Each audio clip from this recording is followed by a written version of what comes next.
Take a look at the latest iPad Pro. Now this retails for $800 for the 64 gigabyte model, and as you go up in just storage, it does hike up in price very quickly, especially when you begin to add accessories like the Apple Pencil or the Smart Folio. I got the next step up, which is the 256, so they don't have a 128 gigabyte, and I can only assume that's on purpose because that's the perfect amount of storage that you would need for a base model. And they obviously want you to pay that much extra to go up from 64 because 64 is really not enough nowadays with all the apps. But yeah, this is the box. You got it right there, the iPad right here. Back of the box, nothing special. This is the 11-inch model, and I went with this one just because I love the 10.5-inch factor from before. This is the same size body with a larger screen, so that's awesome. The box and everything looks really nice. Of course, it's gonna highlight that display that the new iPad has, which is a liquid retina display. And yeah, let's go ahead and just remove this right here. I'm actually really excited for this. And I went with the space gray just because I actually prefer the space gray finish on the iPad. And I'm not a huge fan of the silver. I prefer silver on MacBooks, and I like the space gray on the tablets. And I thought that this year, this iPad with this screen just needed to be the space gray. It just looks too good. And I don't know, it looks cleaner than the other one. Something about the other one didn't catch my eye. But yeah, there you go. You got the antenna lines right there, the Apple logo, the smart connector, the other connector here for the Apple Pencil, volume buttons, and my goodness, does this feel amazing. I'm just gonna go ahead and boot this guy up, and we'll check out what else is inside the box, because this time we actually do have something different. Here we do have that hole there for that huge camera bump that we have. It's not huge, but it's definitely there. Inside here we do have just a little pamphlet, and I can only assume that some of the Apple stickers and other stuff as well. Nothing important in there. We do have something different here though. It comes with a USB Type-C cable. And yeah, what's nice about this cable is it's going to use the same cable, you know, as my Nintendo Switch, as the MacBooks and everything, and you don't have to carry around different cables. Of course, if you have an iPhone, you still got to carry around a dang lightning connector, but I guess we'll eventually get to that in the future. And yeah, this is going to allow for just a bunch of different things to connect to the iPad, and it's just going to make everything better overall. So goodbye to the lightning cable. Of course, with this generation of iPad, we also say goodbye to the headphone jack. Here we also have the power adapter, which of course is very different to the previous models. It looks more like an actual power adapter, and it's very nice. And the whole cable and everything actually feels more premium than the previous years. Everything just feels a lot nicer and better. But you can see it there.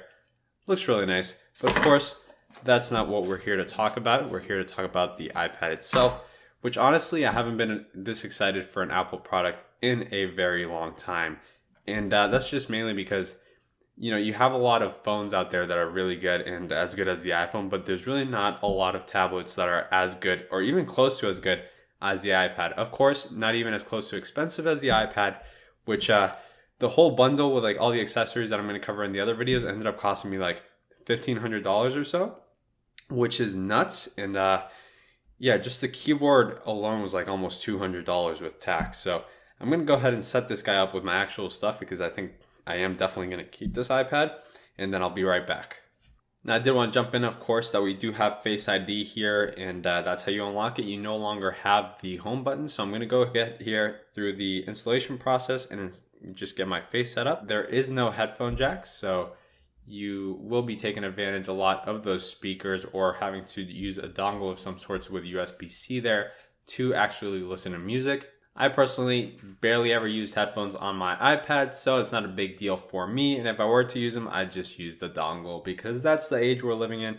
And I mean, what's the point of complaining when the companies aren't going to listen to us anymore? So, all right, so here we go. I locked up my iPad for like half an hour because I messed up the passcode that I had put on it by 1 digit, and I had to look back at the footage. But here we go, restore complete.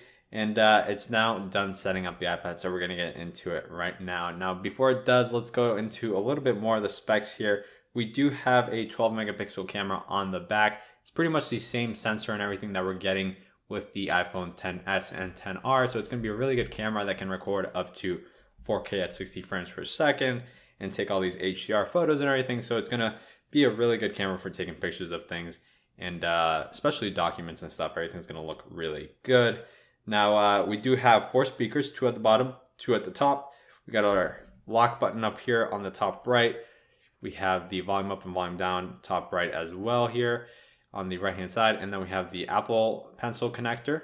On the left hand side we just have like, I don't know, a little microphone there or something, and then of course bottom USB-C, which is just a joy to say, and then the 2 speakers as well. The smart connector on the back, Apple logo, and some antenna lines up there. And this is the normal Wi-Fi model, so that's just for Wi-Fi. The LTE model, I'm not sure how it looks, maybe larger bands or just bands at the bottom as well. Here, of course, are the gestures, teaching you how to use those gestures because we don't have a home button anymore. So you can switch between apps, ask Siri by holding down the lock button, and let's swipe up to get started. And there we go. Let me go ahead and change the wallpaper. It's a little bright. And talking about wallpapers, I do have a link down below in the description to the latest Apple wallpapers. So these, if you want these for your tablet or your iPad, I have the link down below in the description so you can put those on there. And let's go with the darker one for now. Let's set that. All right, and there we go. Of course, this isn't the normal layout. This is like with all my apps and everything that I have on here. Yeah, I'm actually really just kind of blown away by the feeling of the tablet, and that's all I can really say right now. Of course, the refresh rate is one of the things that you'll notice if you haven't used some of the latest iPads. Like this thing, the way that it just scrolls, it's just like out of this world. Like all the animations and everything look incredible. And you can't tell on camera because of the frame rate I'm recording at, but it just looks unreal when you scroll through. And everything looks really good. The pixel density is high enough where you don't see the pixels, and I have glasses on right now. Everything just looks really, really nice. And yeah, I think the only problem with this tablet is really the price. I think all of us would like to have this tablet if it wasn't for the price tag, because this is expensive. I mean, normally you'd be shelling out this type of money for the MacBook Air, but now this tablet, of course the iPads have been getting expensive for a while now, but I mean, this is really next level. But yeah, guys, that's pretty much it for this video. I was just going over that. Maybe I'll do a review or maybe some workflow video to see how this thing runs and, if it can replace my laptop for real. And not like those other clickbait videos, like actually trying it and actually doing it. But yeah, thank you guys for watching this video. I'll have videos on all the other accessories in the next videos. I decided to make separate videos for that just because they're super expensive. So, I might as well just take a nice look into them and just not, put everything into one video. But if you have any questions, feel free to comment down below or reach out to me on Twitter at RMRDNL or at Dargads, and I'll get back to you there. And all the links will be down below in the description to the wallpapers and everything else that I mentioned. So yeah, thanks for watching, and I'll catch you guys in the next video. Goodbye.